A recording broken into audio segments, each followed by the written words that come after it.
ರಜೆ ನೀಡಲು ಆಪರೇಷನ್ ಆಗಿದ್ದಕ್ಕೆ ಸಾಕ್ಷಿ ಕೇಳಿದ ಅಧಿಕಾರಿ.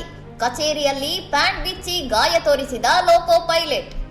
ಲಕ್ನೋದಲ್ಲಿ ಲೋಕೋ ಪೈಲಟ್ ಆಗಿ ಕಾರ್ಯನಿರ್ವಹಿಸುತ್ತಿರುವ ರಾಜೇಶ್ ಮೀನಾ ಎಂಬುವವರು ಮೂಲವ್ಯಾಧಿ ಶಸ್ತ್ರಚಿಕಿತ್ಸೆಗೆ ಒಳಗಾಗಿದ್ದು ಗಾಯವಾಸಿಯಾಗದ ಕಾರಣ ರಜೆ ವಿಸ್ತರಣೆಗೆ ಮನವಿ ಮಾಡಿದ್ದರು.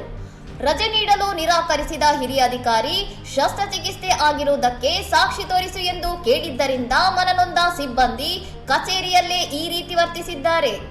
ಸಿಬ್ಬಂದಿಯ ಈ ಅಸಹಾಯಕತೆಯ ವಿಡಿಯೋ ಸಾಮಾಜಿಕ ಜಾಲತಾಣಗಳಲ್ಲಿ ವೈರಲ್ ಆಗಿದ್ದು, ಹಿರಿಯ ಅಧಿಕಾರಿಯ ಅಮಾನವೀಯ ವರ್ತನೆಯ ವಿರುದ್ಧ ನೆಟ್ಟಿಗರು ತೀವ್ರ ಆಕ್ರೋಶ ಹೊರಹಾಕಿದ್ದಾರೆ. ಈ ಘಟನೆಯ ನಂತರ ರೈಲ್ವೆ ಆರೋಗ್ಯ ಘಟಕದ ವೈದ್ಯರು ರಾಜೇಶ್ ಮೀನಾ ಅವರನ್ನು ಪರೀಕ್ಷಿಸಿದ್ದು, ಅವರು ಚೇತರಿಸಿಕೊಳ್ಳಲು ಹೆಚ್ಚಿನ ಸಮಯ ಬೇಕೆಂದು ದೃಢಪಡಿಸಿದ್ದಾರೆ. ಫೆಬ್ರವರಿ 22ರಿಂದ 28ರವರೆಗೆ ಈಗಾಗಲೇ ರಜೆಯಲ್ಲಿದ್ದ ಮೀನಾ ಅವರಿಗೆ ಗಾಯವಾಗದ ಹಿನ್ನೆಲೆಯಲ್ಲಿ ಅನಿವಾರ್ಯವಾಗಿ ಈ ರೀತಿ ಪ್ರತಿಭಟಿಸಬೇಕಾದ ಪರಿಸ್ಥಿತಿ ಎದುರಾಗಿತ್ತು.